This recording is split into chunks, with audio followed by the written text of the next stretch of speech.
Алло. Samara? Оу, кандайсыз Бактыгүл эже, жакшысызбы? Кандайсың, жақсыңбы?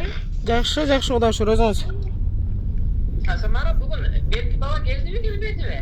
Келген, мен сиңдин балдарыбы? Жок, Берки. Жок, Жаңы сүйлөшкөн бала. Ол кийин, биринчи күндөн бери. Самара? Оу. Самара, азыр сиңдин келип, эжекелер менен урушуп кеткен экен. Кой десем, болбойт, мен антем, анан мен мынтип деп, мен кирип текшерем дейт. Текшергенге болбойт. ССтин уруксаты жок. Бактыгүл эже, мени уксаңыз сиз.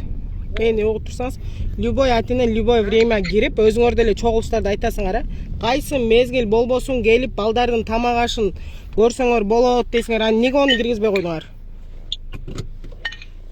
Киргизгенге болбойт, Самара. Кандай болбойт? Карантин. Бизге ССтин уруксаты жок. Даже СС кагазы менен келет. Биз көрүнгөн эле. Не токтуң? Не токтуң? Көрүнгөн эле адамды киргизип эле биз неме кылыр дейсиз? Кандай да кылбай.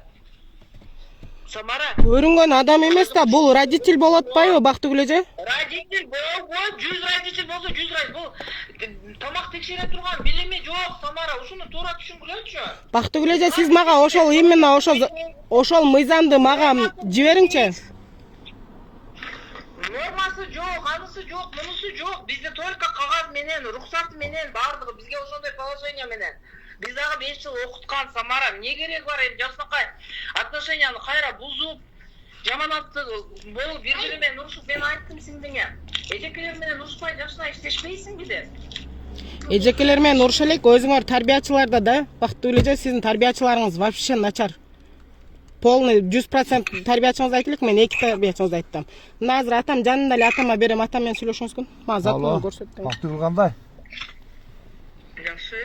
Жакшыңарбы? Өткөндө мен силерге сүйлөштүм эле кобай, Самаранын атасымын мен.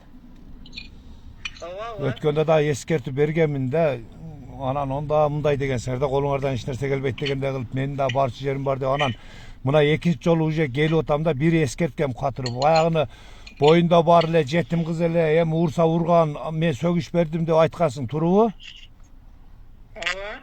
Анан сөгүш бергенден кийин одан кийин катырып карабайсыңарбы? Азыр Анара дегениңер сөлбүрөп болсо кызы менен учурашпайт экен, анан группадан чыгарып коюптур. Даже балдарын карабайт экен, сен сийдик алып келесиң балаң деп урушат экен. Мен кыздарым бир дагы балдарын сийдик жыттанганын көрө элекмин ушунгө келип. Анан ошого катырып айтпастан кайтара сен гүлзүрөккө асылыпсың да, азыр кирсе дагы неметипсиң. Азыр эми мен прокуратурага келдим, прокуратура өзү текшерип алсын. Бардык жагы боюнча, пара алганың боюнча дагы баягы немелер боюнча дагы бардыгын текшерткенге мен прокуратурага уже кирдим. Акимге келсем, аким ошо прокуратурага барың деп койду. Анан прокуратура текшерсин.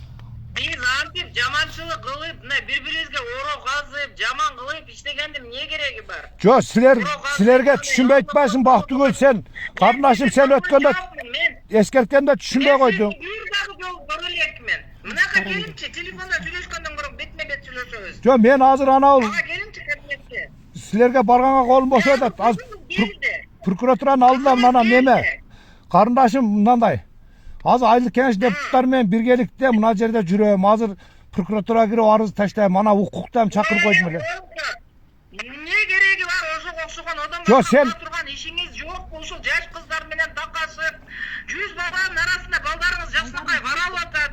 жок, балдары каралбай атпайбы? Когала бол урганы бир.